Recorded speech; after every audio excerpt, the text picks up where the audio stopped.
Monsieur Dubois, une personne de votre milieu, devrait assurément être capable de résoudre cette simple équation.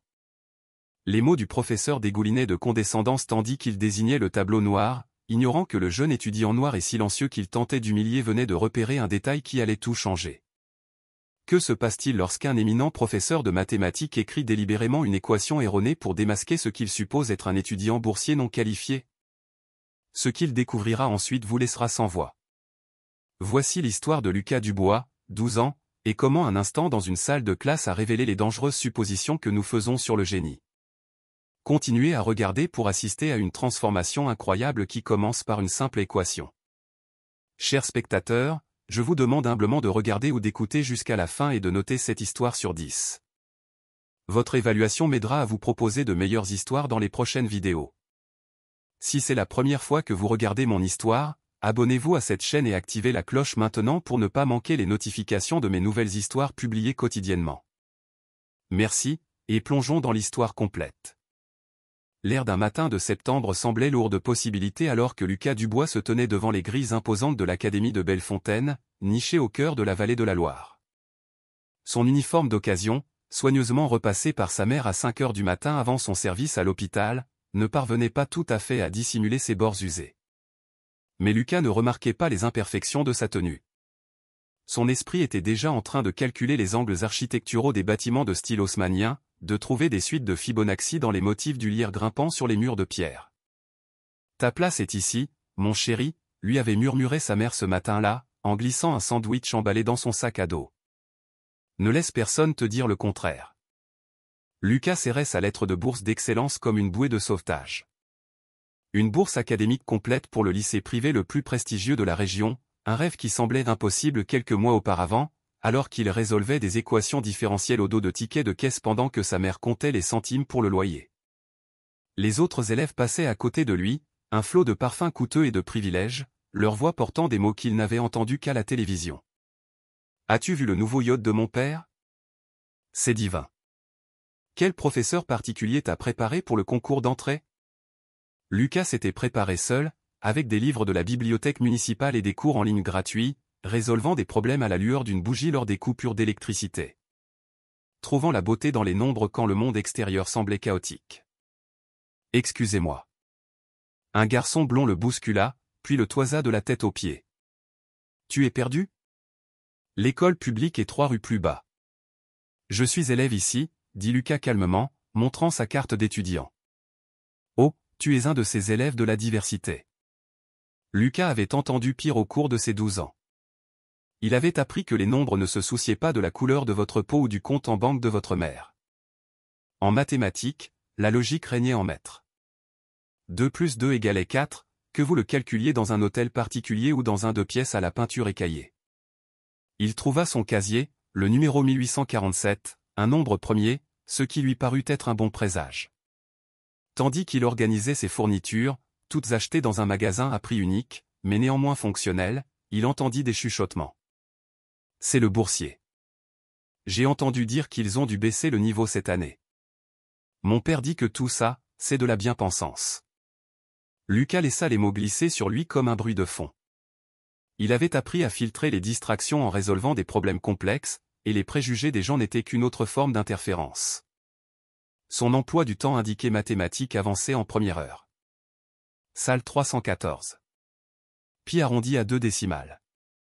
Un autre bon signe.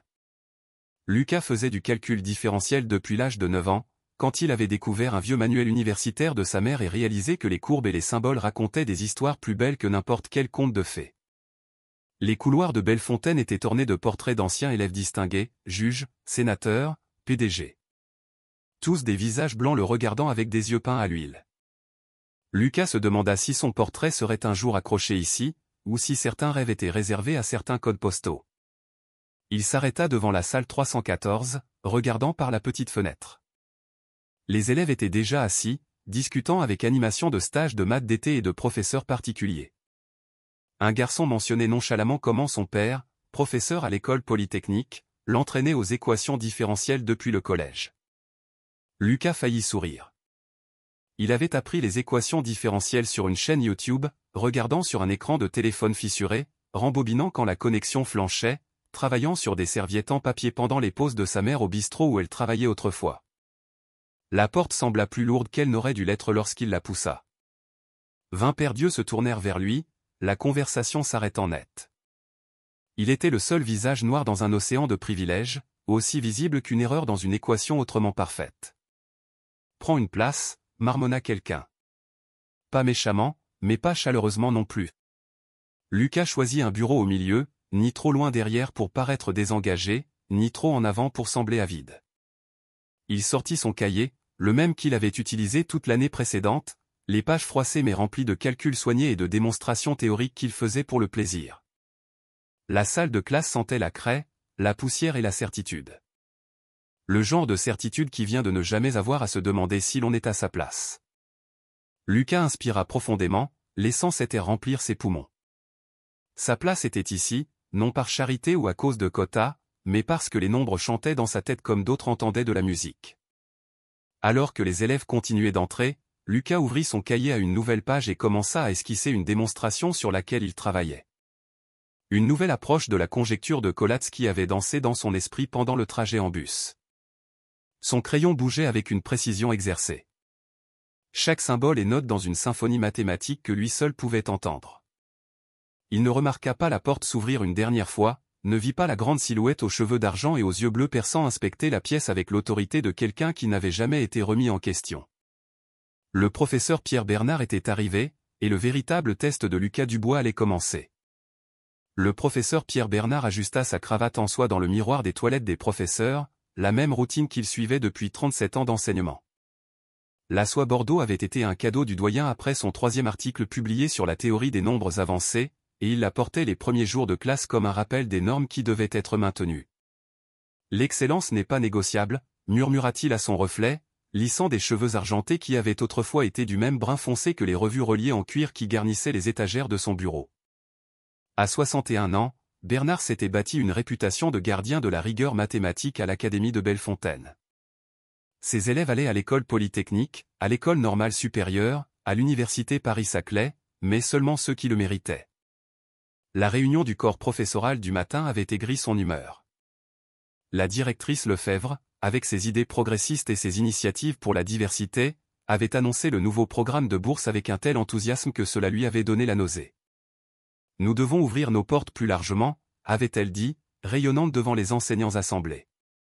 Le génie existe partout, pas seulement dans les endroits traditionnels. Bernard avait mordu sa langue, se souvenant de son propre parcours, d'un milieu modeste à la proéminence mathématique par le pur mérite et une préparation adéquate. Pas de raccourcis, pas de barres abaissées.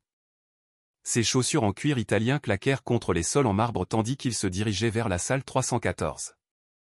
30 ans dans cette salle, 27 champions des Olympiades françaises de mathématiques, 4 lauréats de la médaille Fields parmi ses anciens élèves. Les murs eux-mêmes semblaient murmurer des théorèmes et des démonstrations, un sanctuaire de pureté logique dans un monde de plus en plus chaotique. Il s'arrêta à l'entrée, inspectant sa classe de mathématiques avancées. Les suspects habituels étaient là. Enzo Bernard, son petit-fils, l'air confiant au premier rang, les jumeaux Legrand avec leur calculatrice assortie valant plus que les voitures de certaines personnes, Manon Dupont, dont les parents avaient engagé un professeur de l'Université de Paris pour des cours d'été. Et puis il le vit. Le seul visage noir dans la pièce, assis au milieu comme une aberration statistique dans une distribution autrement normale. Le garçon était penché sur un cahier, le crayon se déplaçant rapidement, complètement absorbé. La mâchoire de Bernard se crispa. C'était donc l'un des admis de la diversité dont la directrice Lefebvre était si fière. Il avait déjà vu ça au cours de ses décennies d'enseignement. Des administrateurs bien intentionnés poussant des élèves non préparés dans des classes avancées, les préparant à l'échec au nom de l'inclusion. La chose la plus charitable, en réalité, était d'identifier le problème tôt, de réorienter l'élève vers un niveau approprié, de préserver l'intégrité du programme avancé. Bonjour, chers élèves. 21 têtes se tournèrent vivement vers lui. Sauf une. Le garçon du bois, comme l'identifiait la liste, continua d'écrire pendant 3 bonnes secondes avant de lever les yeux, comme s'il sortait d'une transe. Un manque de réponse immédiate. Première marque contre lui. Je suis le professeur Bernard. Certains d'entre vous me connaissent de réputation. Pour les autres, soyons clairs. C'est un cours de mathématiques avancées, pas d'appréciation de l'arithmétique. Si vous ne pouvez pas faire la différence entre l'intégration par partie et l'intégration par substitution, vous êtes dans la mauvaise salle. Quelques rires nerveux. Le garçon du bois inclina simplement légèrement la tête, comme si la considération de cette distinction était en dessous de lui. Bernard sentit son irritation monter. Cette année, nous aborderons des sujets généralement réservés aux étudiants de première année d'université. Certains d'entre vous, son regard s'attarda ostensiblement sur Lucas, pourraient trouver le rythme difficile. Il n'y a aucune honte à reconnaître ses limites tôt. Il se tourna vers le tableau, écrivant le plan du cours avec des gestes assurés. Derrière lui, il pouvait sentir l'énergie de la pièce, l'anticipation de ses étoiles habituelles, l'anxiété des admis marginaux, et du garçon du bois. Rien. Inhabituel. Monsieur Bernard, Enzo leva la main. Allons-nous nous préparer pour les Olympiades cette année encore? Naturellement. Cependant, la sélection sera encore plus rigoureuse. Seuls les vraiment exceptionnels peuvent postuler. De nouveau, ses yeux trouvèrent Lucas. La réputation de Bellefontaine dépend de l'envoi de nos meilleurs éléments. En distribuant le programme, l'esprit de Bernard classait déjà les élèves. Les Legrand excelleraient dans les problèmes de calcul mais peineraient avec les démonstrations. Manon maîtriserait la théorie mais aurait besoin d'être poussée sur les applications. Enzo, eh bien, népotisme mis à part, le garçon avait un talent authentique, préparé depuis sa naissance à la grandeur mathématique. Bernard s'arrêta au bureau du garçon, notant les bords usés de son cahier, la calculatrice de magasin à prix unique, la préservation soigneuse de chaque centimètre de papier. Le garçon soutint son regard directement, pas avec défi, mais avec une assurance tranquille qui était en quelque sorte plus déstabilisante. Monsieur Dubois. Oui, monsieur. Dites-moi, quel est votre bagage mathématique? Quel cours préparatoire avez-vous suivi? J'ai étudié en autodidacte, monsieur. Principalement des livres de la bibliothèque et des ressources en ligne. Plusieurs élèves échangèrent des regards. Les Legrand sourirent franchement. Bernard sentit ses soupçons se confirmer. Autodidacte, code pour non préparé. Je vois. Et votre ancienne école? L'école élémentaire Louise Michel, monsieur. Une école publique. Les sourires s'élargirent. Bernard hocha lentement la tête, archivant cette information. Un élève d'école publique propulsé en mathématiques avancées à Bellefontaine. Lefebvre s'était vraiment surpassé cette fois. Eh bien, monsieur Dubois, j'espère que votre auto-apprentissage vous a préparé de manière adéquate. Les mathématiques à ce niveau exigent plus que de l'enthousiasme. Il passa à autre chose avant que le garçon ne puisse répondre, mais quelque chose le tracassait. Le cahier qu'il avait entrevu. L'écriture était petite, précise, mais ce qu'il avait vu ressemblait presque à... Non. Les élèves d'école publique ne travaillaient pas indépendamment sur les variations de la conjecture de Collatz. Le garçon griffonnait probablement, essayant de paraître impressionnant. Alors qu'il commençait son cours d'ouverture sur la beauté et la rigueur des mathématiques pures, l'esprit de Bernard formulait déjà un plan. Un test, précoce et décisif, pour démontrer la folie de l'abaissement des normes. Quelque chose qui révélerait la véritable compréhension mathématique par opposition à une préparation superficielle. Il pensa à son propre mentor, le professeur Jean Lefebvre, qui lui avait dit un jour « Les mathématiques sont la méritocratie ultime, Pierre. Les nombres ne mentent pas, et ils ne se soucient pas des bonnes intentions. » D'ici la fin du cours, il aurait conçu l'évaluation parfaite. Quelque chose qui séparerait le bon grain de l'ivraie, les préparés des prétendants. Et quand le jeune monsieur Dubois peinerait inévitablement, ce serait un moment d'apprentissage pour tout le monde, y compris la directrice Lefebvre. Le garçon devait apprendre que l'Académie de Bellefontaine n'était pas une œuvre de charité et que les mathématiques n'étaient pas une démocratie. Certaines personnes n'étaient tout simplement pas faites pour les raréfier des mathématiques avancées, et la chose la plus charitable était de les aider à le réaliser tôt. Bernard se sourit à lui-même en écrivant la première équation au tableau. D'ici la fin de la semaine, la situation Dubois se résoudrait d'elle-même, et sa classe avancée retrouverait sa composition appropriée, des élèves qui y appartenaient par le mérite, pas par une ingénierie sociale mal avisée. Il n'avait aucune idée à quel point il allait être prouvé qu'il avait tort. le mercredi matin arriva avec le genre d'air automnal vif qui rendait les tours de l'académie de Bellefontaine particulièrement imposantes. Le professeur Bernard se tenait devant le tableau de sa classe, craie à la main, élaborant son piège avec la précision d'un mathématicien et la ruse d'un maître d'échecs.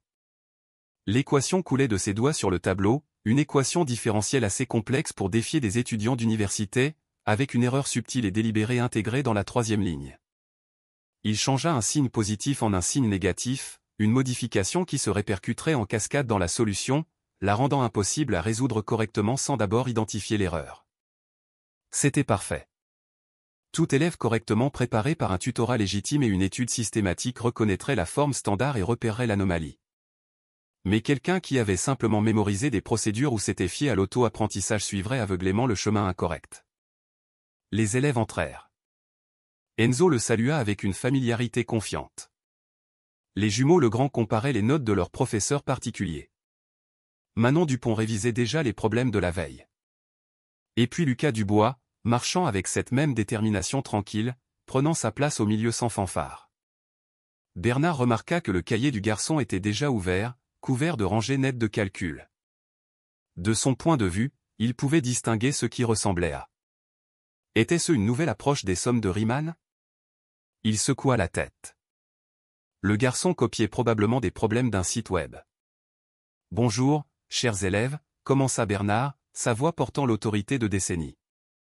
Aujourd'hui, nous allons revoir du matériel que vous devriez tous connaître de votre travail préparatoire. Il désigna l'équation au tableau. C'est une équation différentielle linéaire standard de second ordre à coefficient variable. Qui peut nous guider à travers la solution? La main d'Enzo se leva, avide comme toujours. Les Legrand avaient l'air confiants.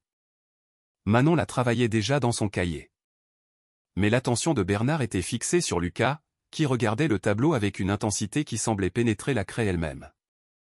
Les yeux du garçon parcouraient l'équation ligne par ligne, et puis...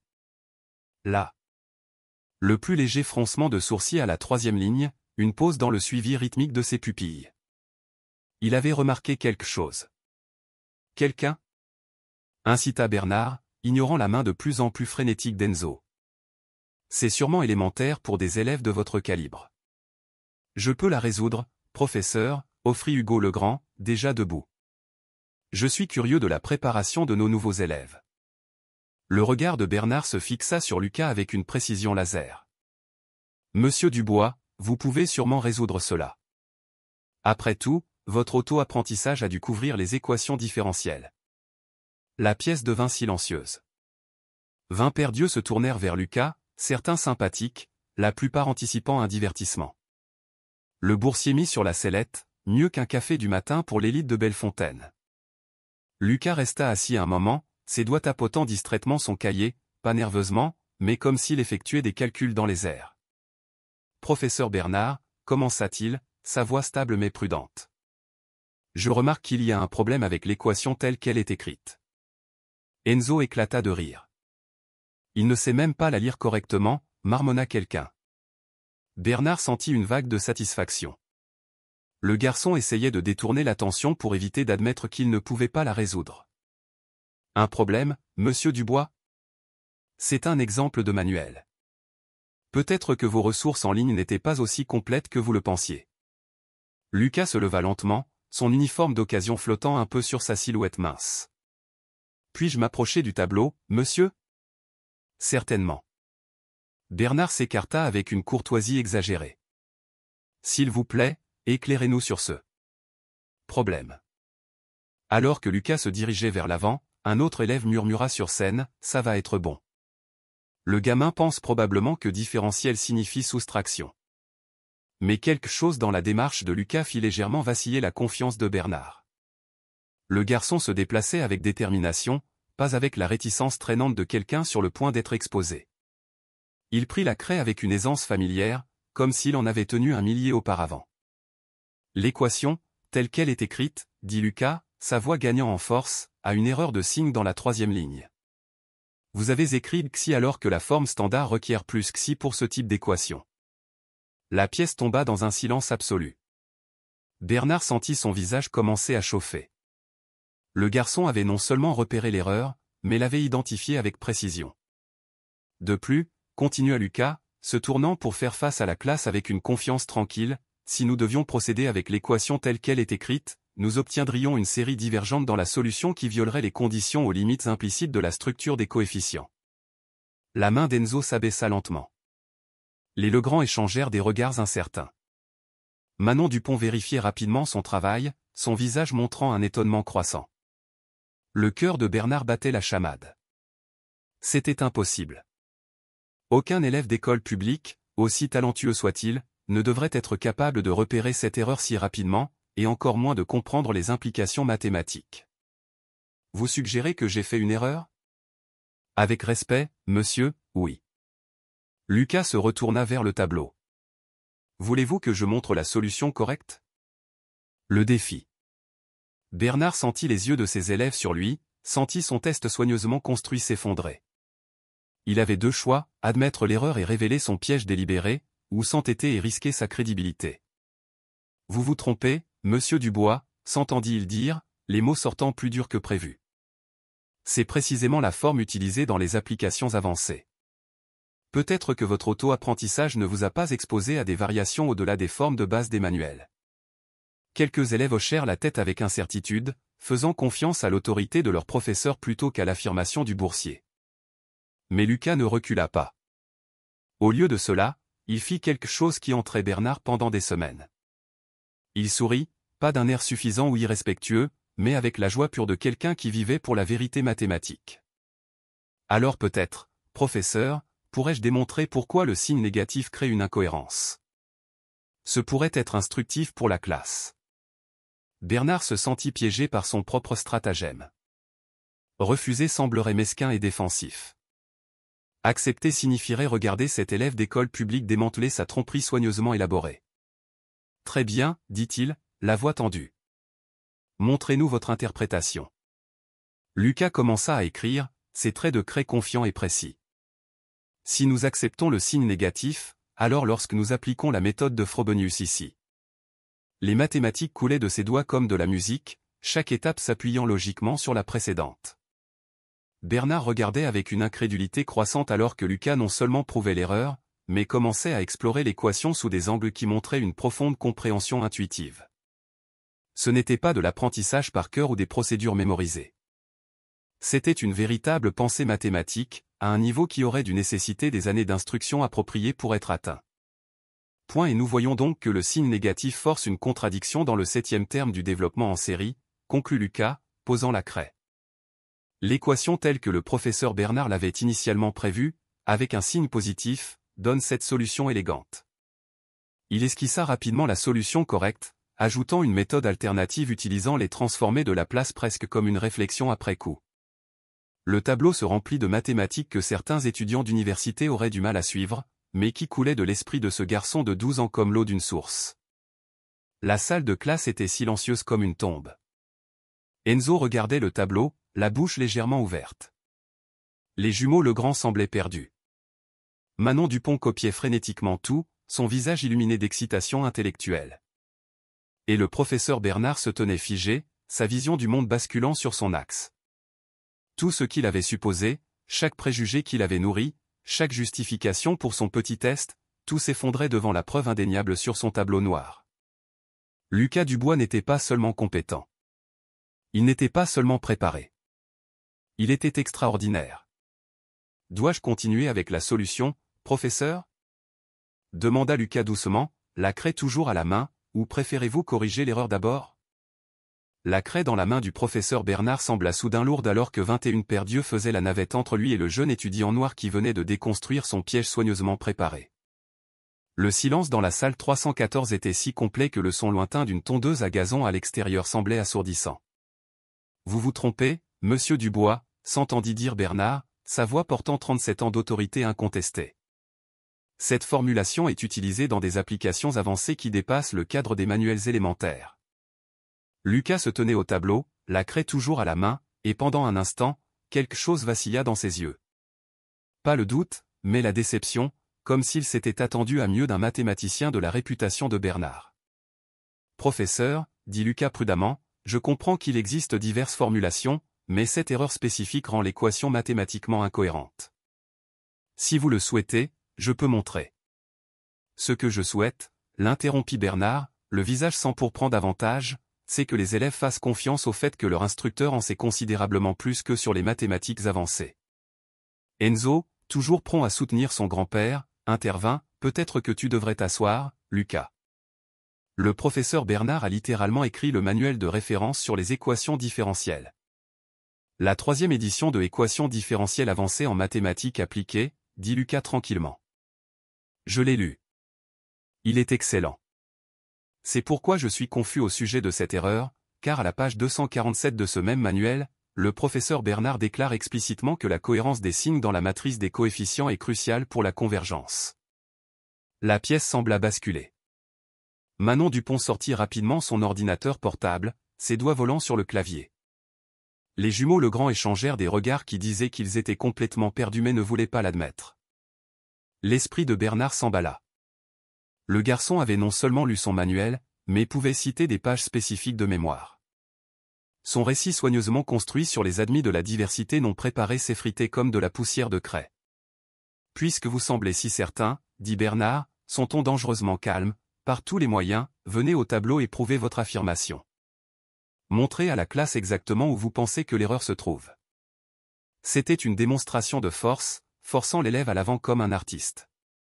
La plupart des enfants de 12 ans s'effondreraient sous la pression. Mais Lucas hocha simplement la tête et s'approcha du tableau avec la même confiance tranquille qu'il avait montrée depuis le premier jour. « Puis-je effacer cette section ?» demanda Lucas poliment, désignant un coin du tableau. « Utilisez tout le tableau si vous en avez besoin, » dit Bernard avec un sarcasme à peine dissimulé. « Je suis sûr que nous sommes tous impatients d'apprendre de votre vaste auto-apprentissage. » Lucas commença à écrire, et en quelques secondes, il devint clair que ce n'était pas un élève ordinaire récitant des formules mémorisées.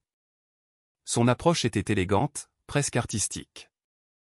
Il commença par une théorie fondamentale, construisant l'équation à partir des premiers principes.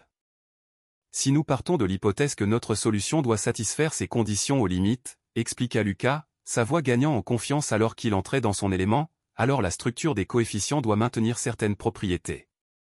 Les mathématiques s'étalaient sur le tableau en rangée nette, chaque étape découlant logiquement de la précédente. Mais ce n'était pas seulement la précision qui stupéfiait les élèves observateurs. C'était la créativité.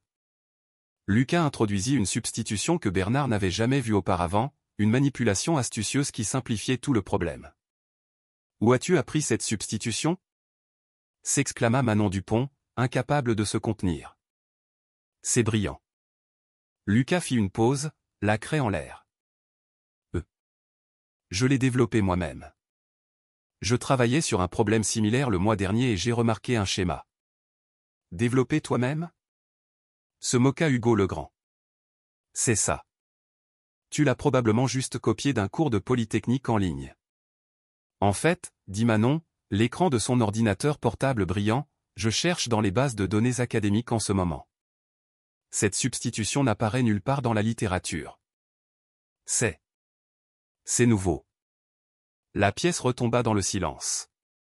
Bernard sentit le sol se dérober sous ses pieds. Non seulement le garçon avait repéré son erreur délibérée, mais il introduisait des techniques mathématiques novatrices à 12 ans. En continuant, dit Lucas doucement, retournant au tableau, lorsque nous appliquons cela à l'équation du professeur Bernard avec le signe positif correct, nous obtenons ce résultat. Il résolut la solution avec une précision mécanique. Mais il y avait de la beauté là-dedans aussi, comme regarder un pianiste de concert jouer des gammes. Quand il atteignit le point où l'erreur de signe causerait des problèmes, il démontra soigneusement la contradiction. Ici, dit-il, encerclant un terme à la craie rouge, c'est là que le signe négatif crée une impossibilité. La série diverge, violant les conditions initiales. Mais avec le signe positif. Il retravailla rapidement cette section, et la solution se mit en place comme les gorges d'une serrure. Point nous obtenons la convergence, et la solution satisfait toutes les conditions aux limites. De plus, ajouta Lucas presque comme une réflexion après coup, si nous appliquons la méthode de la transformer de Laplace à Laplace. Il se déplaça vers une section propre du tableau et résolut à nouveau tout le problème en utilisant une approche complètement différente, arrivant à la même réponse. Enzo Bernard était assis, figé à sa place au premier rang. Sa confiance habituelle s'était évaporée. Il avait été préparé depuis sa naissance à l'excellence mathématique, avait eu tous les avantages que l'argent pouvait acheter, et pourtant il pouvait à peine suivre ce que Lucas faisait. C'est du niveau master, chuchota quelqu'un. Le professeur Bernard se tenait rigidement près de son bureau, regardant ses suppositions voler en éclats à chaque coup de craie.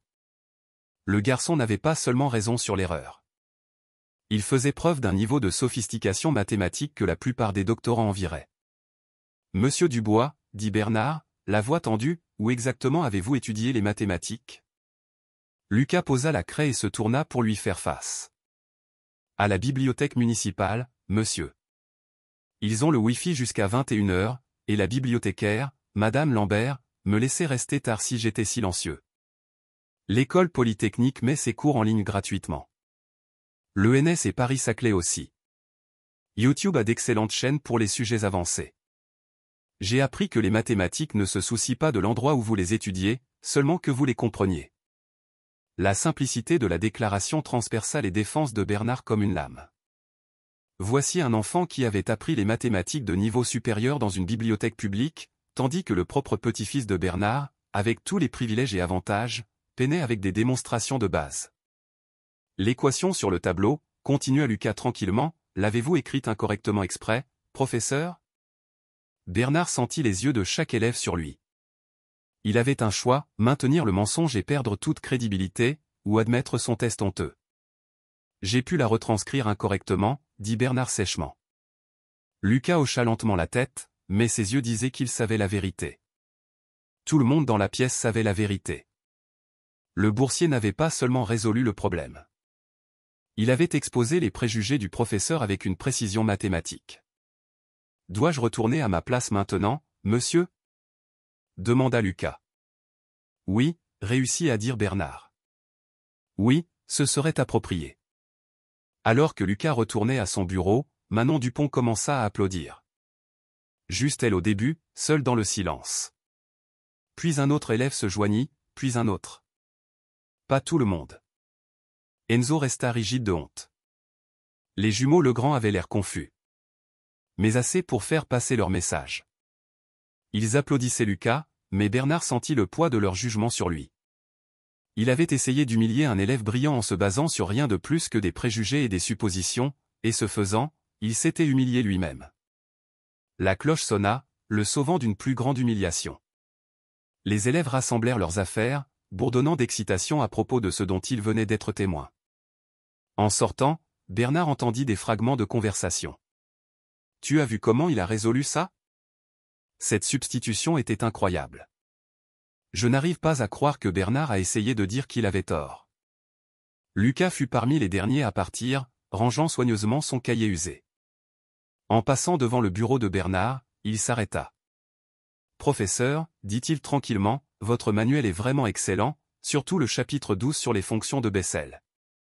J'ai trouvé 3 coquilles dans la 4e édition, si cela vous intéresse pour la prochaine impression. » Puis il disparut, laissant Bernard seul avec sa honte et la preuve indéniable qui couvrait son tableau noir. La preuve que le génie pouvait venir de n'importe où, même d'une bibliothèque municipale sur le boulevard Louise Michel. Le professeur s'effondra sur sa chaise, fixant les mathématiques élégantes qu'un élève boursier de 12 ans avait écrites. Pour la première fois en 37 ans, Pierre Bernard se demanda si c'était lui qui avait le plus à apprendre. La craie de Lucas Dubois se déplaçait sur le tableau noir avec la grâce fluide de la baguette d'un chef d'orchestre. Chaque trait révélait une nouvelle couche de beauté mathématique. La technique de substitution avancée qu'il avait développée transformait la complexe équation différentielle en quelque chose de presque musical dans son élégance. Cette approche, expliqua Lucas, la voix assurée malgré les 20 perdus qui le fixaient, réduit la complexité de calcul d'environ 40%. Je l'appelle la méthode en cascade parce que chaque substitution découle de la suivante. Le professeur Bernard se tenait figé près de son bureau, observant un enfant de 12 ans faire preuve d'une perspicacité mathématique que la plupart des professeurs mettent des décennies à développer. Le garçon ne se contentait pas de résoudre l'équation, il révolutionnait l'approche. « Attends » l'interrompit Manon Dupont, ses doigts volant sur le clavier de son ordinateur portable.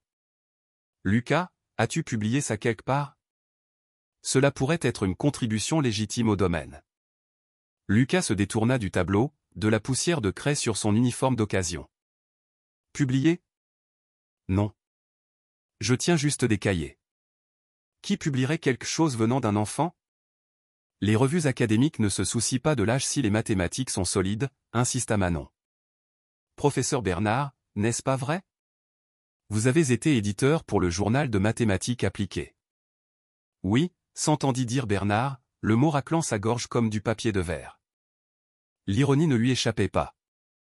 Lui qui avait jugé ce garçon indigne sur la base de son apparence se voyait maintenant demander de valider son génie. Lucas continua sa démonstration, inconscient du changement de paradigme qui se produisait dans la salle. Il montra 3 méthodes de solutions différentes, chacune plus élégante que la précédente. Lorsqu'il atteignit l'approche finale utilisant les transformés de Laplace, même les élèves en difficulté purent suivre la logique. La beauté des mathématiques, dit Lucas en posant la craie, c'est que la vérité ne dépend pas de qui la découvre. Euler était le fils d'un pasteur, Ramanujan était un commis. La réalité mathématique existe indépendamment de la réalité sociale. La profondeur philosophique de cette déclaration, venant d'un garçon de 12 ans, fit que plusieurs élèves échangèrent des regards. Enzo Bernard s'affaissa sur son siège, sa confiance habituelle brisée. Il se préparait pour ce cours depuis l'âge de 5 ans, avec des professeurs particuliers et des programmes d'été. Pourtant, ce gamin d'école publique comprenait les mathématiques à un niveau auquel Enzo ne pouvait même pas aspirer. Monsieur Dubois. Le professeur Bernard retrouva enfin sa voix. Votre solution est correcte. Les 3 méthodes sont correctes. La technique de substitution est.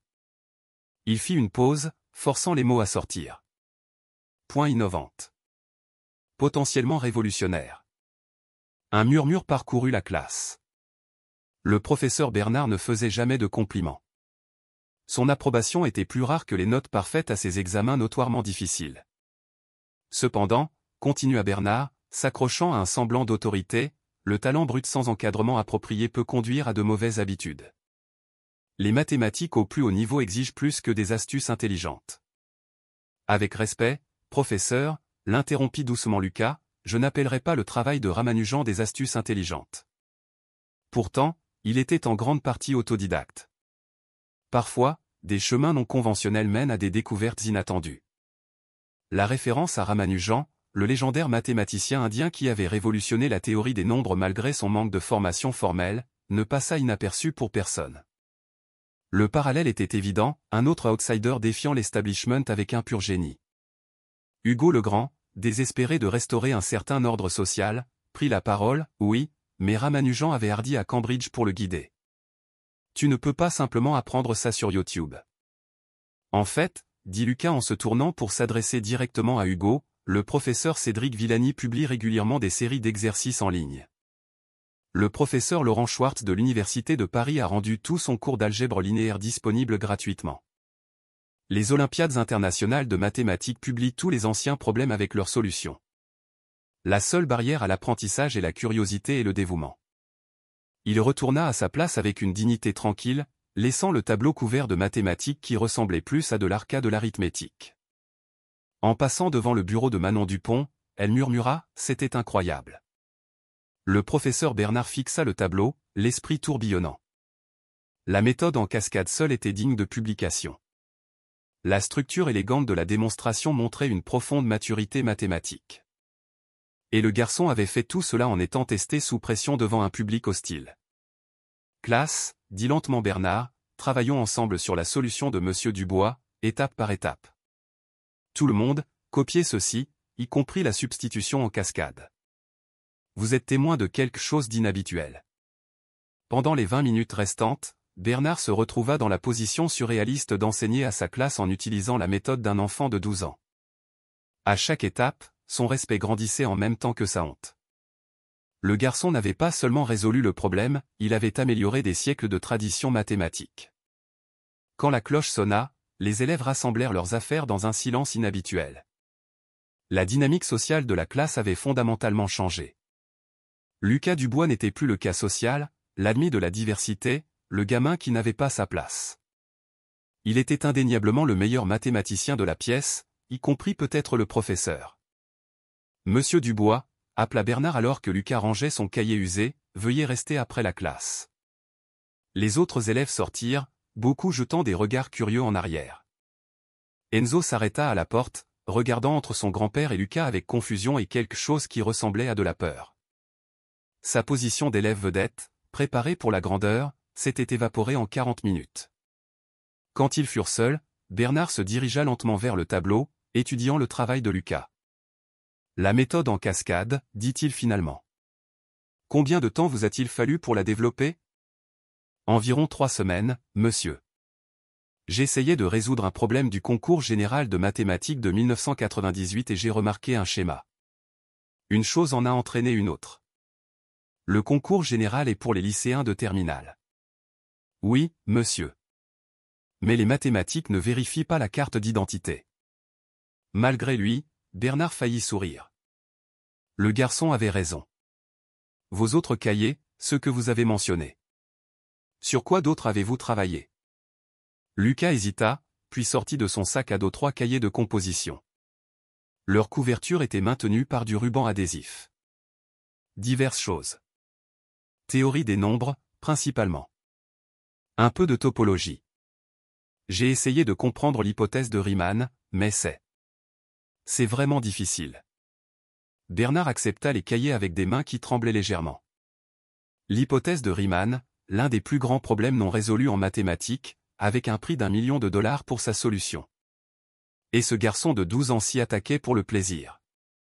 Il ouvrit le premier cahier au hasard et trouva des pages d'exploration mathématique dense, des démonstrations originales, des approches novatrices de problèmes classiques, des questions qui témoignaient d'une pensée mathématique profonde.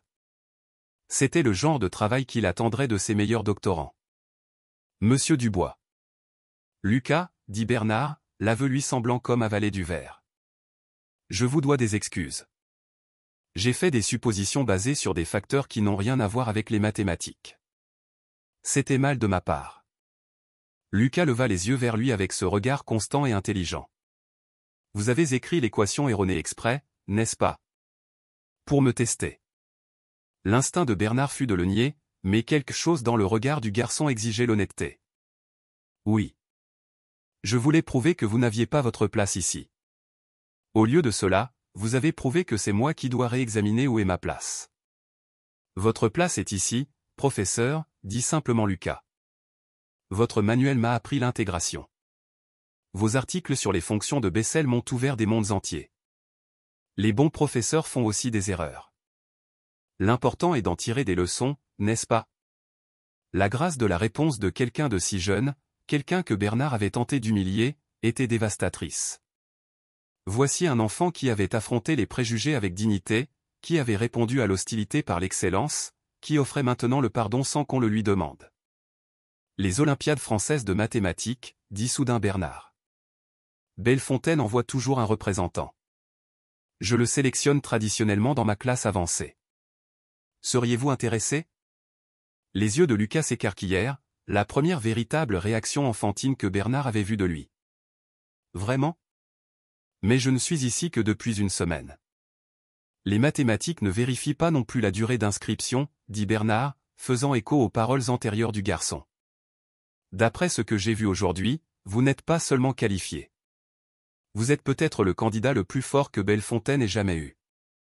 Merci, monsieur. Bernard lui rendit les cahiers avec précaution, comme s'il s'agissait de manuscrits précieux.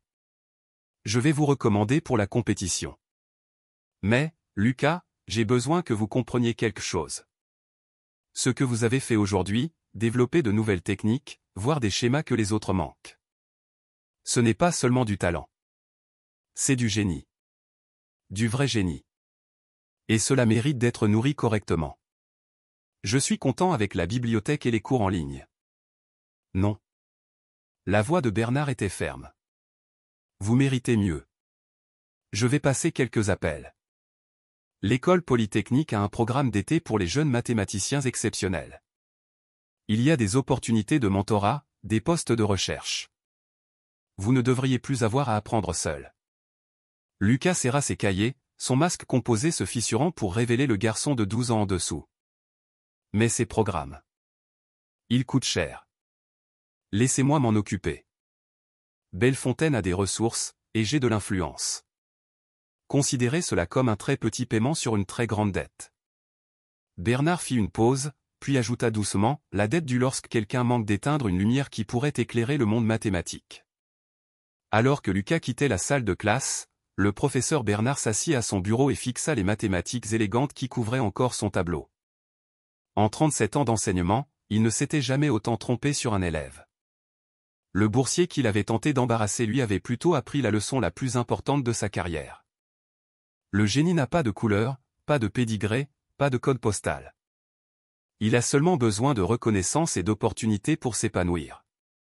Et Pierre Bernard s'assurerait que Lucas Dubois. Le bureau du professeur Bernard ne lui avait pas paru aussi petit depuis des décennies. Il était assis derrière son bureau en acajou, le dossier de Lucas Dubois étalé devant lui comme les pièces à conviction d'une affaire qu'il avait déjà préjugée à tort. Le soleil de l'après-midi filtrait à travers les hautes fenêtres, illuminant des grains de poussière qui dansaient comme les pensées tourbillonnant dans son esprit. 3 appels téléphoniques avaient brisé ses dernières suppositions. Le premier était pour la docteure Sandrine Duval de l'école élémentaire Louise Michel. Lucas Dubois. Oh, professeur, ce garçon est extraordinaire. Nous ne savions pas quoi faire de lui. En CE2, il corrigeait déjà les erreurs dans les manuels de mathématiques. Nous n'avions aucune ressource pour un enfant comme lui. Le deuxième était pour le bureau des admissions de Bellefontaine. La voix du directeur Nicolas Leroy était empreinte d'admiration. Son examen d'entrée? Note parfaite. Le premier dans l'histoire de Bellefontaine. Nous lui avons même fait repasser, pensant qu'il y avait eu une erreur. Il a de nouveau obtenu une note parfaite et a résolu le problème bonus en utilisant une méthode que nos concepteurs d'examen n'avaient même pas envisagée.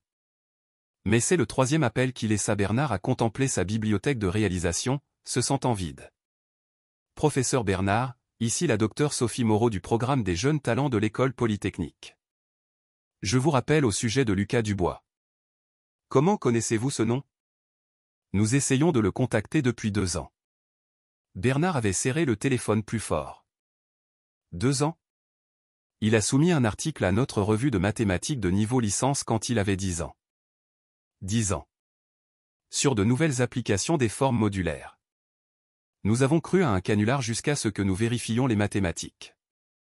Nous lui avons offert une bourse complète pour notre programme d'été, mais il n'a jamais répondu. L'adresse était un centre d'hébergement d'urgence. Centre d'hébergement d'urgence. Les mots résonnaient dans l'esprit de Bernard alors qu'il ouvrait la demande d'aide financière de Lucas. Mère célibataire, Chloé Dubois, profession, infirmière diplômée d'État. 3 adresses différentes en 5 ans.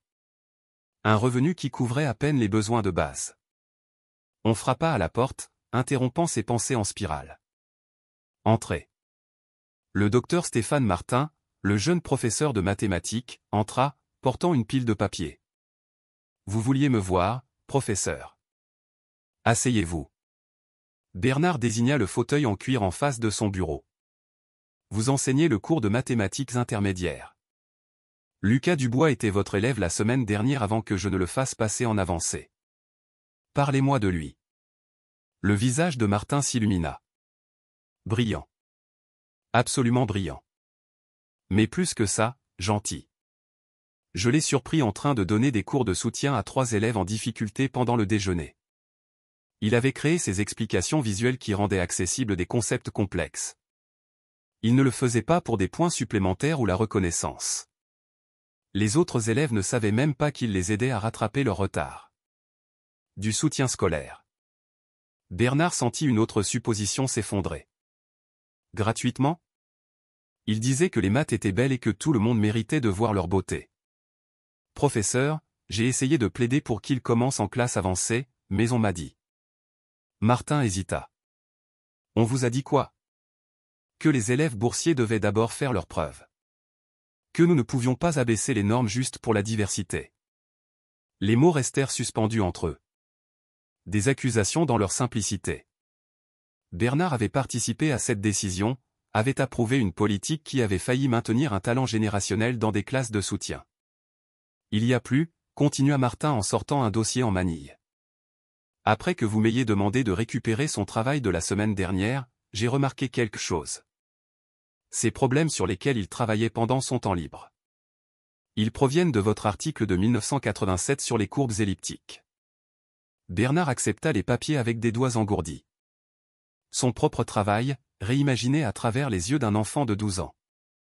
Mais Lucas n'avait pas seulement résolu les problèmes. Il avait trouvé une erreur dans la preuve originale de Bernard. Une petite, insignifiante pour la conclusion, mais une erreur néanmoins. Il était trop poli pour le mentionner, dit Martin doucement, mais il l'a corrigé dans son travail. Regardez l'équation 3.7. 37 ans. L'article avait été cité des centaines de fois, revu par les plus grands esprits mathématiques du monde, et un enfant de 12 ans avait repéré ce que tout le monde avait manqué. Laissez les papiers, dit Bernard tranquillement. Et envoyez-moi Enzo. Son petit-fils arriva 20 minutes plus tard, sac à dos de marque sur une épaule, la confiance portée comme un parfum coûteux. Tu voulais me voir, grand-père? Assieds-toi, Enzo. Parle-moi de Lucas Dubois. Enzo haussa les épaules. Le boursier? C'est un frimeur. Il a probablement mémorisé un tas de trucs pour avoir l'air intelligent. Papa dit que les admis de la diversité affaiblissent le niveau. Arrête. La voix de Bernard coupa comme de la glace. Ton père dit ce que je lui ai appris à dire, ce que mon père m'a appris. Et nous avions tous tort. Enzo le fixa, confus. Tort sur quoi? Bernard tourna son écran d'ordinateur vers son petit-fils. Ceci est la solution de Lucas Dubois au problème du concours général de 1998. Toi, tu n'as pas réussi à résoudre le problème d'entraînement de 2015. Ceci est sa preuve originale pour un théorème avec lequel les doctorants luttent. Toi, tu as du mal avec les applications de base. Ce n'est pas juste. Il a probablement eu de l'aide. De qui? Sa mère fait des gardes doubles comme infirmière. Ils ont vécu dans 3 appartements différents en 5 ans. Il a appris ça dans les bibliothèques municipales, Enzo. Pendant que tu avais tous les avantages que l'argent pouvait acheter, il n'avait rien d'autre que la curiosité et la détermination. Le visage d'Enzo devint rouge. Alors quoi? Je suis censé me sentir mal parce que... Tu es censé apprendre. L'interrompit Bernard. Ce qui rend quelqu'un exceptionnel, ce n'est pas son nom de famille ou son code postal. C'est une soif de connaissance, une volonté, un génie. Des choses qui ne peuvent être ni achetées ni héritées. Il sortit une photo délavée de son tiroir de bureau, lui-même à l'université de Paris, jeune et ambitieux, entouré d'aristocrates qui l'avaient regardé de la même manière qu'il avait regardé Lucas. J'avais oublié, dit-il, plus pour lui-même que pour Enzo. J'avais oublié ce que c'était d'être l'étranger, de devoir faire ses preuves 2 fois plus dures pour la moitié de la reconnaissance. Je suis devenu la chose même que j'avais combattue. Enzo se tortilla, mal à l'aise. Alors, qu'est-ce que je suis censé faire? Prétendre que je ne suis pas bon en maths? Tu es très bon en maths, Enzo. Assez bon pour n'importe quelle grande école du pays. Mais Lucas Dubois est extraordinaire, et ce n'est pas grave. L'excellence n'est pas diminuée par l'existence du génie. Mais les préjugés nous diminuent tous. Après le départ d'Enzo, Bernard resta seul. Alors que les ombres s'allongeaient dans son bureau, il sortit à nouveau les cahiers de Lucas, lisant les démonstrations soignées, les sauts créatifs, les questions qui repoussaient les limites des mathématiques connues.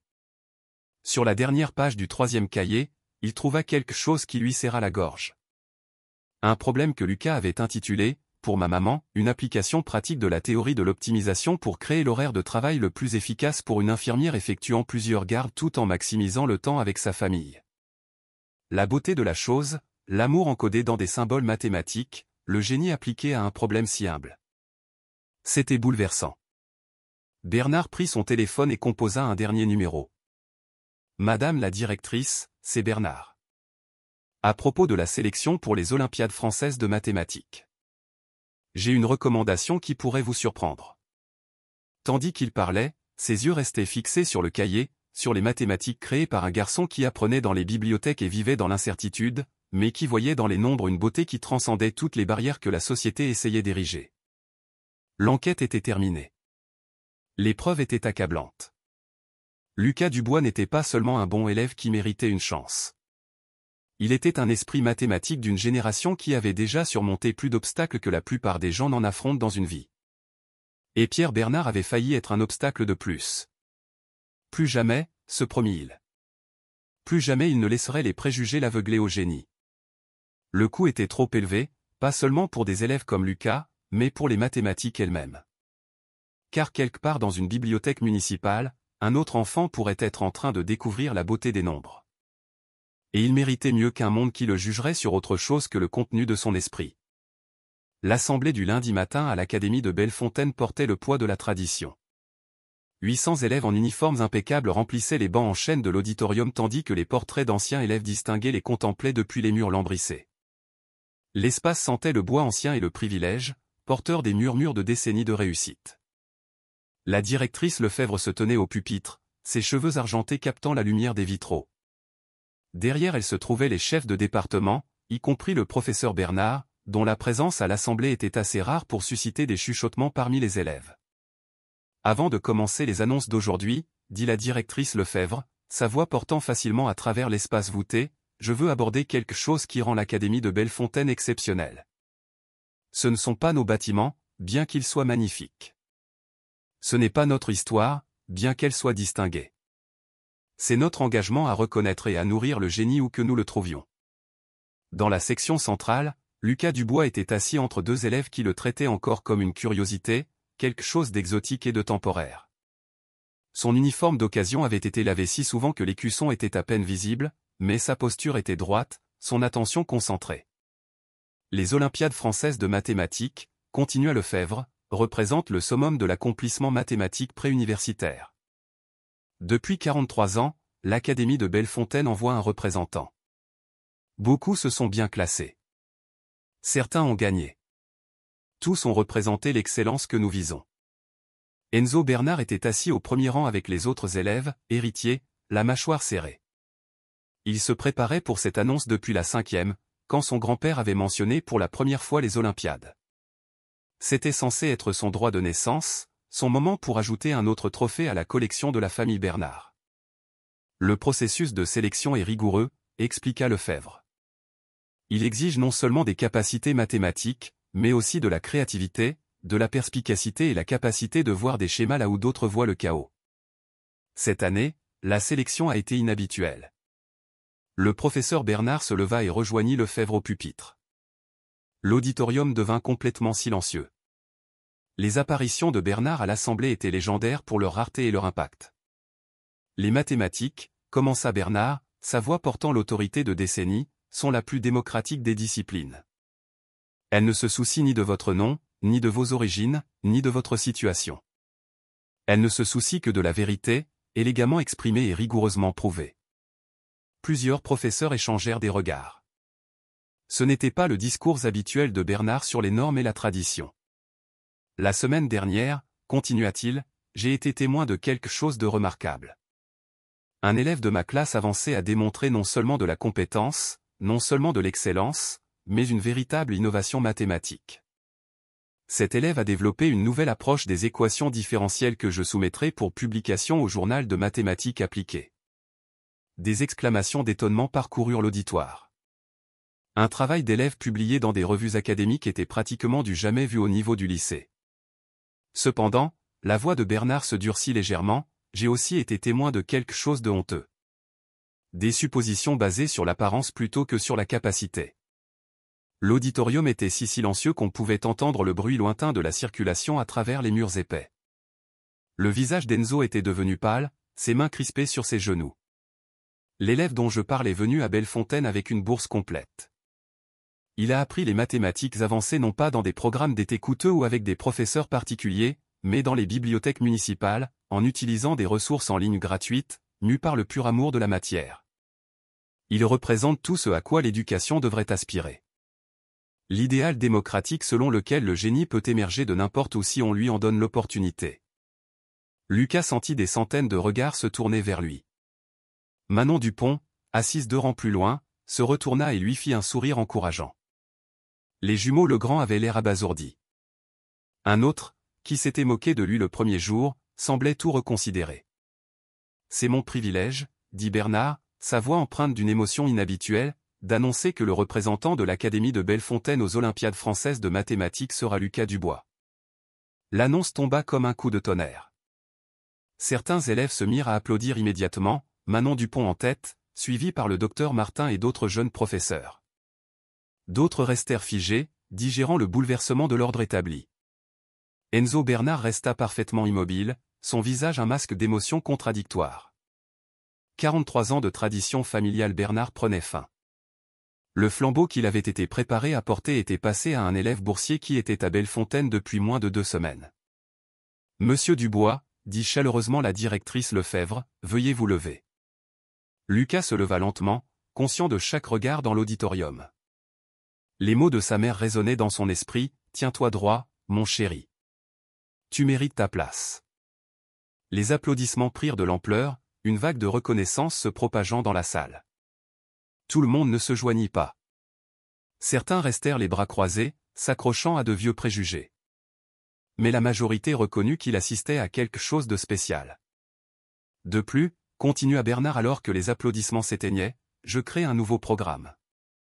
L'initiative mathématique Lucas Dubois fournira des ressources aux élèves talentueux, quelle que soit leur situation économique.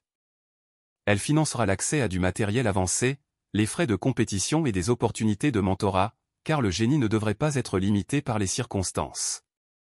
Lucas sentit ses genoux faiblir. Un programme à son nom. Il avait 12 ans, était dans cette école depuis moins de 2 semaines, et maintenant son nom serait attaché à une initiative qui pourrait aider d'autres enfants comme lui. La décision du comité de sélection a été unanime, ajouta Lefebvre, ce qui n'était pas tout à fait vrai. Il y avait eu une résistance de la part de certains membres du conseil d'administration de la vieille garde jusqu'à ce que Bernard menace de démissionner. Nous pensons que Lucas ne représentera pas seulement bien Bellefontaine, mais qu'il a le potentiel de réaliser quelque chose qu'aucun élève de Bellefontaine n'a réussi en 4 décennies, remporter la compétition internationale. Alors que Lucas se rasseyait, les élèves autour de lui offrirent leurs félicitations avec divers degrés de sincérité. Certains semblaient vraiment excités, d'autres confus par la perturbation de l'ordre social. Quelques-uns le regardèrent avec un nouveau respect, comme s'ils le voyaient clairement pour la première fois. Une dernière annonce, dit Bernard.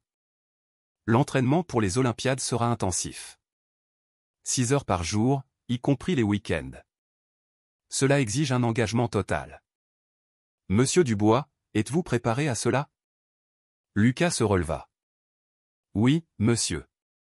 Je me suis préparé toute ma vie. Bien. L'entraînement commence aujourd'hui après les cours. Ne soyez pas en retard.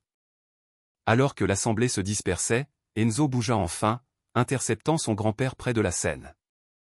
Comment as-tu pu? Siffla-t-il, la voix basse mais furieuse. 43 ans de tradition familiale. 43 ans à choisir le bon plutôt que le meilleur, répondit tranquillement Bernard. Tu es talentueux, Enzo. Très talentueux. Mais Lucas est extraordinaire. Et si tu ne peux pas voir la différence, alors j'ai échoué à t'enseigner la leçon la plus importante, que l'excellence se suffit à elle-même, quelle que soit sa source. De l'autre côté de l'auditorium, Lucas était entouré d'un petit groupe d'élèves. Manon Dupont discutait déjà des stratégies d'entraînement. Le docteur Martin offrait un soutien supplémentaire. Même certains visages auparavant hostiles montraient un respect réticent. Mais les yeux de Lucas trouvèrent le professeur Bernard à travers la foule. Le professeur hocha la tête une fois, une reconnaissance, des excuses et une promesse, tout en un seul geste. Les Olympiades françaises de mathématiques mettraient à l'épreuve les capacités de Lucas contre les meilleurs jeunes esprits mathématiques du pays. Mais à bien des égards, le test le plus difficile avait déjà été passé.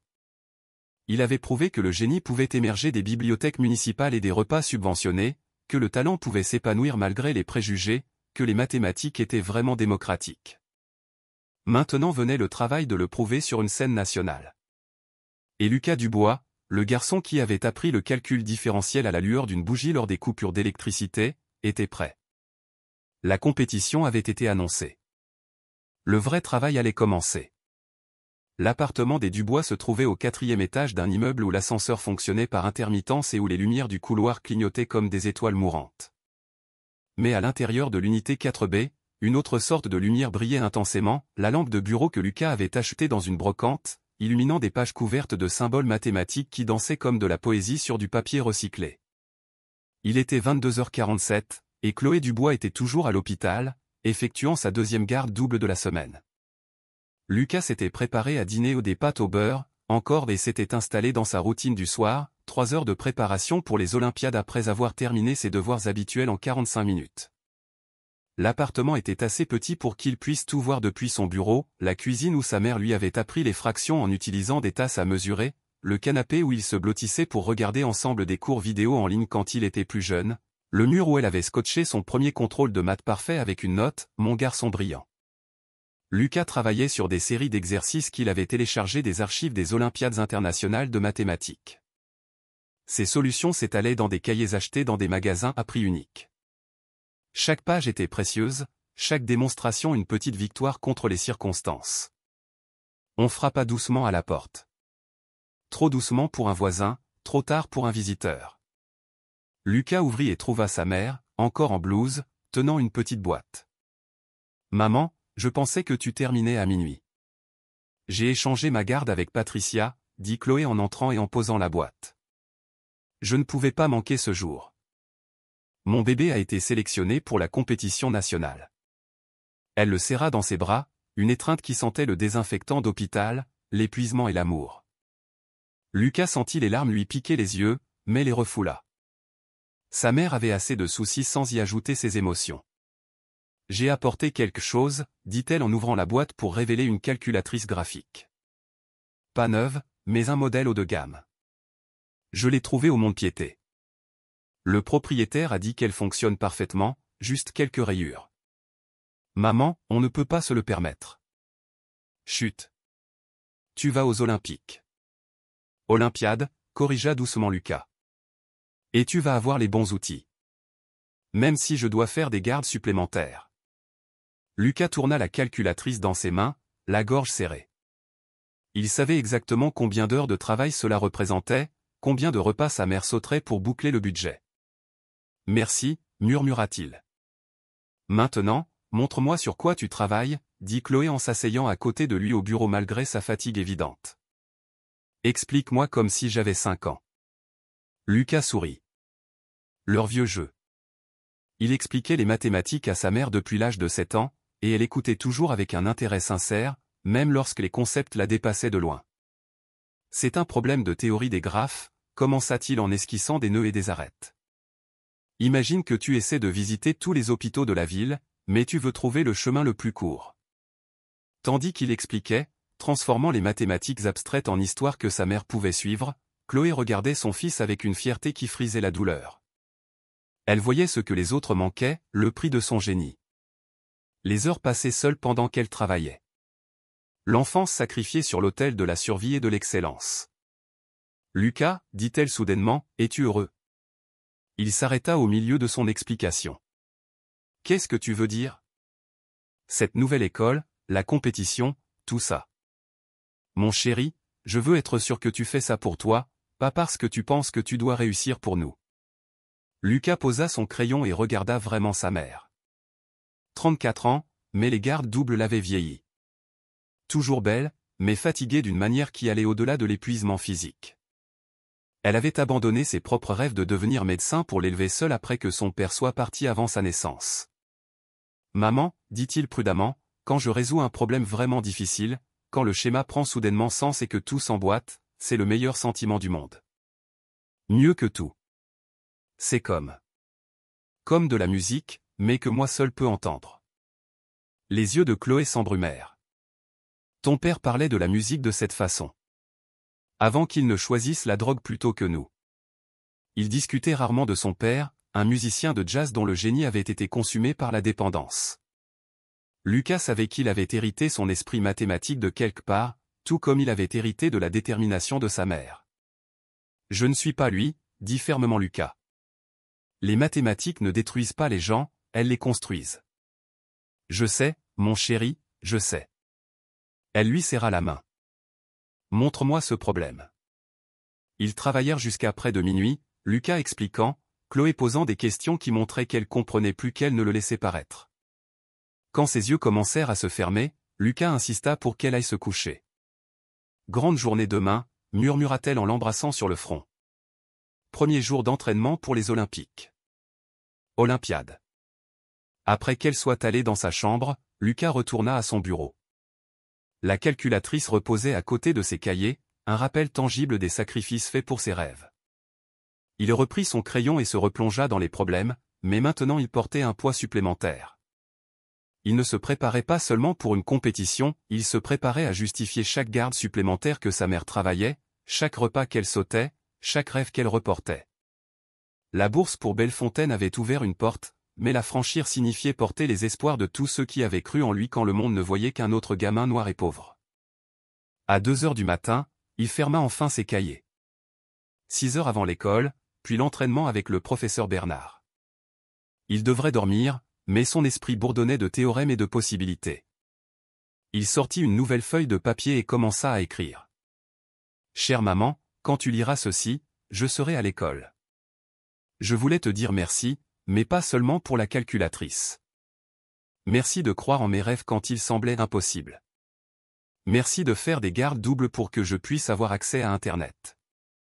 Merci de ne jamais m'avoir fait sentir comme un fardeau, même quand je sais à quel point ça a été dur. Je vais gagner cette compétition, pas seulement pour moi, mais pour toi. Pour chaque nuit où tu es rentré épuisé mais où tu as quand même demandé comment s'était passée ma journée. Pour chaque fois que tu as dit, mon garçon brillant, quand le monde me faisait me sentir petit. Tu as abandonné tes rêves pour que je puisse avoir les miens. Je promets que je ne gaspillerai pas ce cadeau. Tout mon amour, Lucas PS.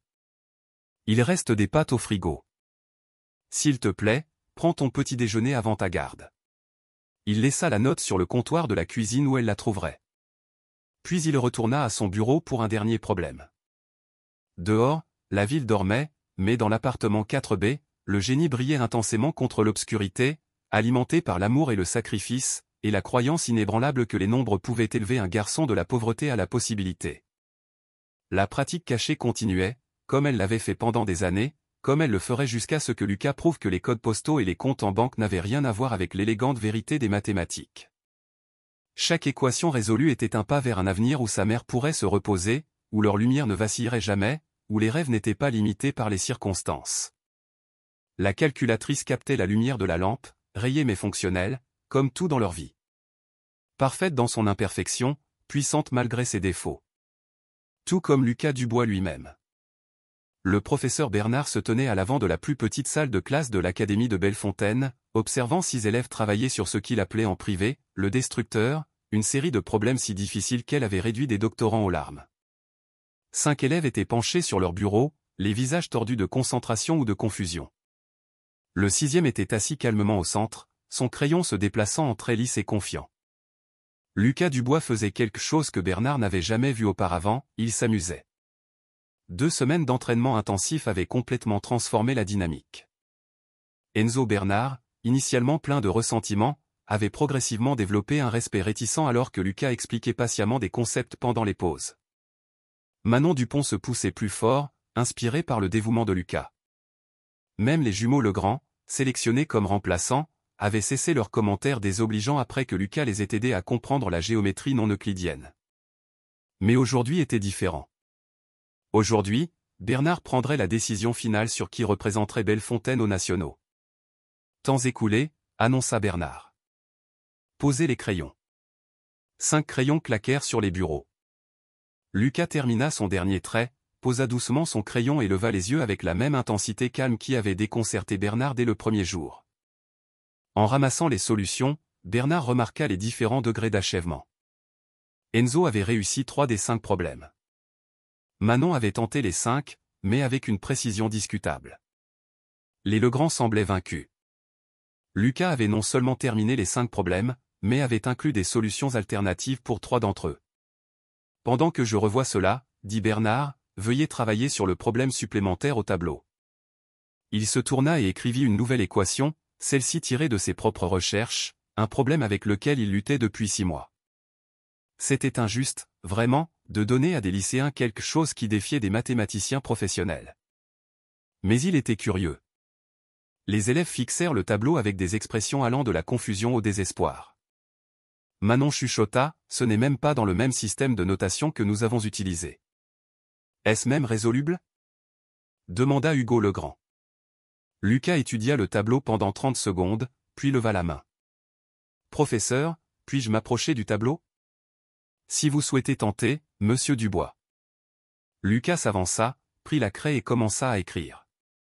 Mais au lieu de se lancer dans les calculs, il transforma d'abord la notation, révélant la structure sous-jacente du problème. C'était comme regarder quelqu'un traduire des hiéroglyphes en temps réel. Oh, s'exclama-t-il, c'est en fait une version déguisée du théorème de Riemann-Roch, mais avec une torsion intéressante dans la troisième composante. Bernard sentit son pouce accélérer. Il avait réfléchi à ce problème de manière isolée, mais Lucas avait immédiatement reconnu sa connexion à la géométrie algébrique. Le garçon ne se contentait pas de le résoudre, il le voyait d'une manière que Bernard n'avait pas envisagée. 20 minutes plus tard, Lucas recula. Le tableau était couvert de mathématiques élégantes qui jetaient un pont entre trois domaines d'études différents. Il avait non seulement résolu le problème de recherche de Bernard, mais avait identifié pourquoi il avait été si difficile, une hypothèse subtile dans la formulation initiale qui créait une complexité inutile. La clé, expliqua Lucas à son public stupéfait, est de reconnaître que les conditions aux limites peuvent être redéfinies en utilisant cette transformation. Alors, cela devient presque trivial. Trivial. La lutte de 6 mois de Bernard réduite à « presque trivial » par un enfant de 12 ans. Comment ? Éclata Enzo, oubliant sa réserve habituelle. Comment vois-tu ces connexions ? Lucas considéra sérieusement la question. Je ne sais pas. Les schémas apparaissent, c'est tout. Comme quand vous écoutez de la musique et que soudain vous entendez comment tous les instruments fonctionnent ensemble. Les mathématiques ont un rythme, un flux. Il faut juste apprendre à l'entendre. Bernard posa les autres copies sans les regarder. La décision était déjà prise. Avait été prise, en réalité, dès ce premier jour où Lucas avait corrigé son erreur délibérée. La classe est terminée, dit-il tranquillement. Sauf vous, monsieur Dubois. Les autres sortirent lentement, Manon tapotant l'épaule de Lucas, Enzo s'arrêtant comme pour dire quelque chose avant de se raviser. Quand ils furent seuls, Bernard s'assit sur le bord de son bureau, abandonnant sa posture formelle habituelle. Le problème que vous venez de résoudre, dit-il, je travaille dessus depuis 6 mois. Oh, dit Lucas. Je suis désolé, je ne voulais pas. Ne vous excusez pas. Ne vous excusez jamais pour le génie. Bernard sortit un dossier de son bureau.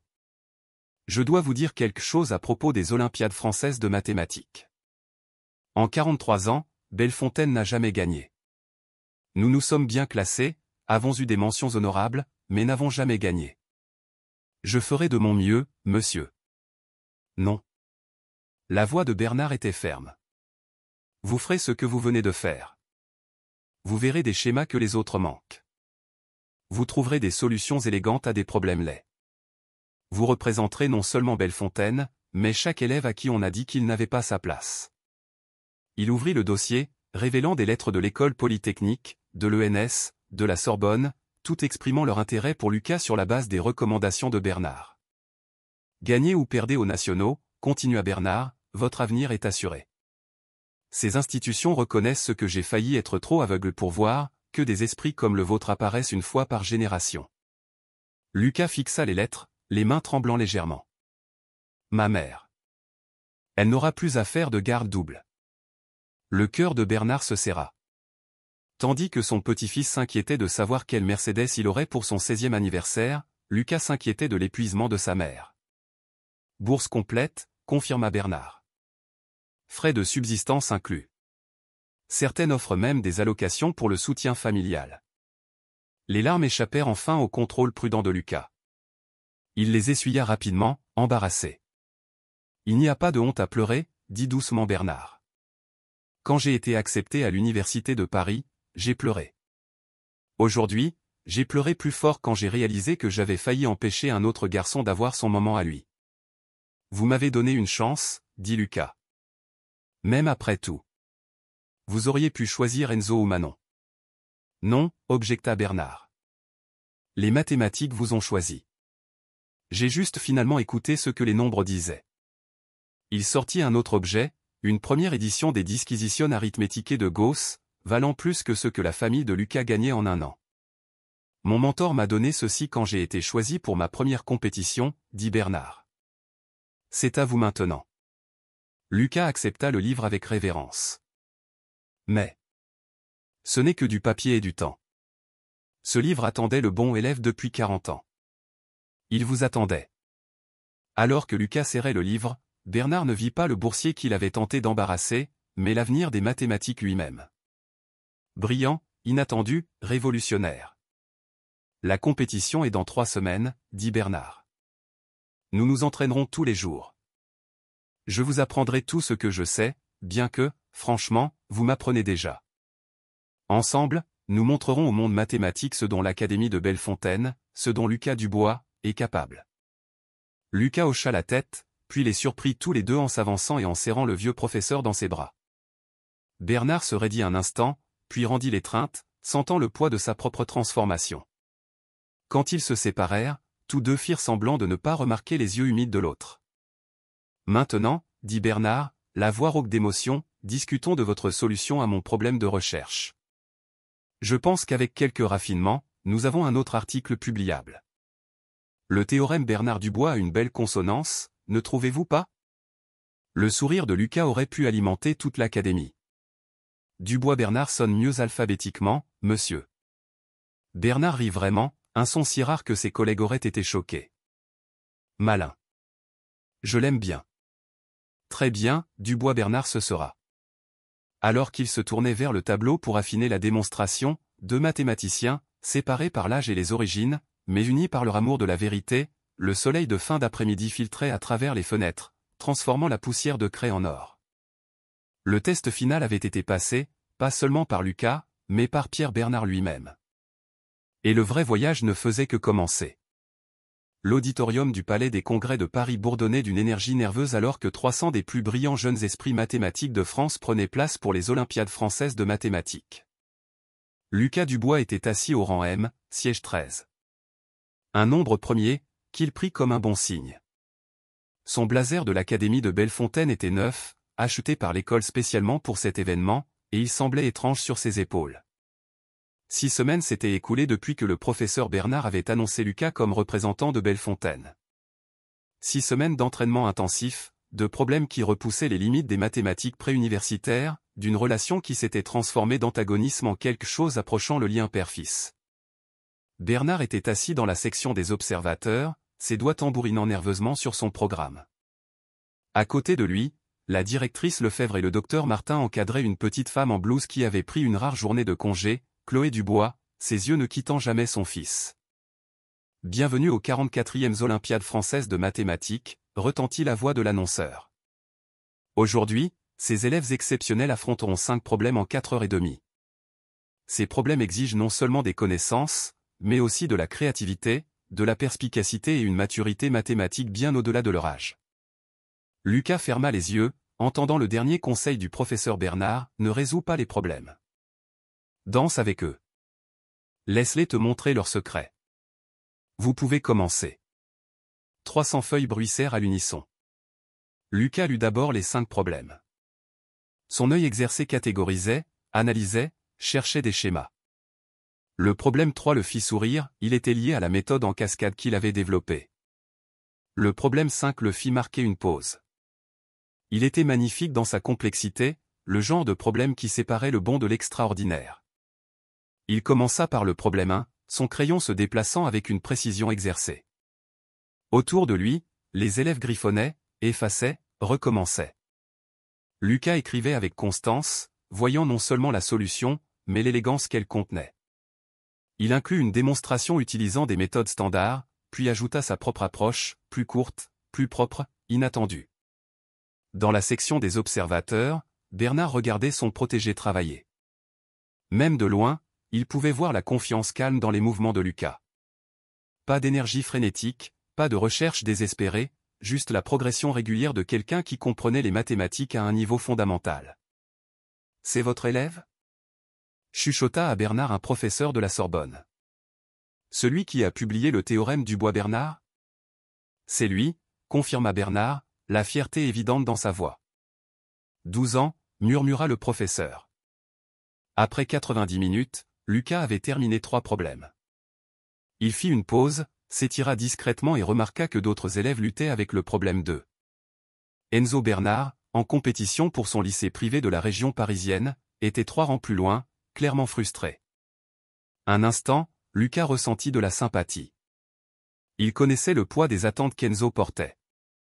Le problème 4 exigeait de la théorie des nombres, mais avec une torsion qui le reliait à la topologie. Lucas sourit, se souvenant d'une session tardive avec le professeur Bernard où ils avaient exploré précisément de telles connexions. Il commença à écrire, créant un pont entre deux mondes mathématiques que la plupart des élèves voyaient comme séparés. C'est le problème 5 qui allait devenir légendaire dans l'histoire des Olympiades. Prouvé ou réfuté, tout entier pair suffisamment grand peut être exprimé comme la somme de deux nombres premiers et d'un carré parfait.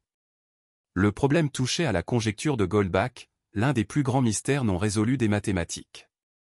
C'était cruel, vraiment, de donner aux lycéens un problème qui avait déconcerté les professionnels pendant des siècles. La plupart des élèves tenteraient quelques cas particuliers et espéreraient des points partiels. Lucas le fixa pendant 5 minutes complètes, son esprit parcourant tout ce qu'il avait appris, non seulement de Bernard, mais de ses longues nuits à la bibliothèque municipale, des cours sur YouTube, des notes griffonnées sur du papier recyclé. Puis, comme un lever de soleil perçant les nuages, il vit. Il ne pouvait pas le prouver complètement, personne ne le pouvait. Mais il pouvait faire autre chose. Il pouvait prouver pourquoi c'était vrai pour une classe infinie de nombres en utilisant une approche novatrice qui combinait la théorie additive des nombres avec des aperçus géométriques. Ce n'était pas une preuve complète, mais c'était un pas en avant significatif. Son crayon vola sur le papier, construisant une architecture logique qui serait plus tard décrite par le comité de notation comme une « intuition de niveau master présentée avec une clarté de licence et l'enthousiasme d'un lycéen ». Temps écoulé. Lucas posa son crayon, la main légèrement crispée. Autour de lui, les élèves avaient l'air épuisés, vaincus ou prudemment optimistes. Il se sentait vide. Pas un mauvais vide, mais le genre de vide qui vient après avoir tout versé sur une page. L'attente des résultats fut une agonie. Les élèves se regroupaient nerveusement, comparant leurs approches, réalisant leurs erreurs. Lucas se retrouva entouré de concurrents curieux qui avaient entendu parler du phénomène de 12 ans. « Comment as-tu abordé le problème 5 » demanda une fille du lycée Henri IV. « Je n'ai pas pu prouver le tout, admit Lucas, mais j'ai trouvé un schéma en utilisant les résidus quadratiques qui fonctionnent pour environ 70% des cas. » Plusieurs élèves le dévisagèrent. Les résidus quadratiques ? C'est. Nous n'avons même pas.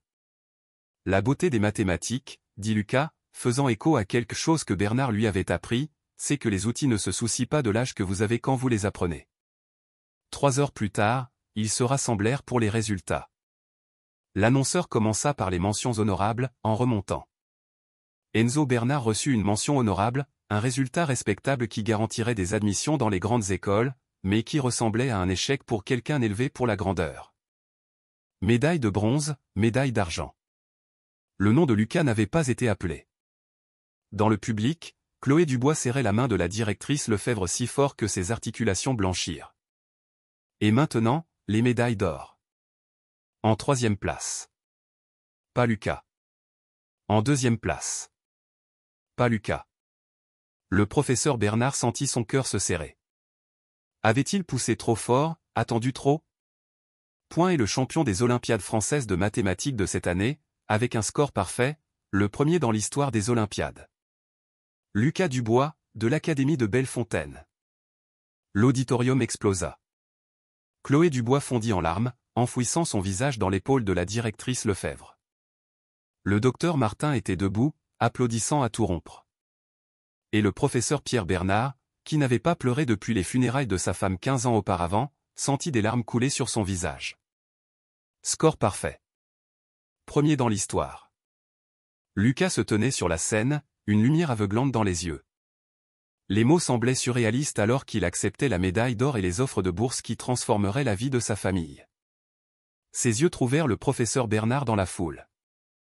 Le vieux mathématicien était debout, applaudissant, des larmes sans honte sur son visage buriné. Quand leurs regards se croisèrent, Bernard articula 3 mots, « J'avais tort ». Lucas secoua légèrement la tête et répondit en articulant, « Nous avions tous les deux raison ». La cérémonie se poursuivit avec des discours sur l'excellence et la réussite, mais l'esprit de Lucas était ailleurs. Il pensait au sacrifice de sa mère, aux longues nuits à la bibliothèque, à un professeur qui avait surmonté ses propres préjugés pour devenir un véritable mentor. Plus tard, à la réception, Bernard trouva Lucas debout seul sur un balcon, regardant Paris.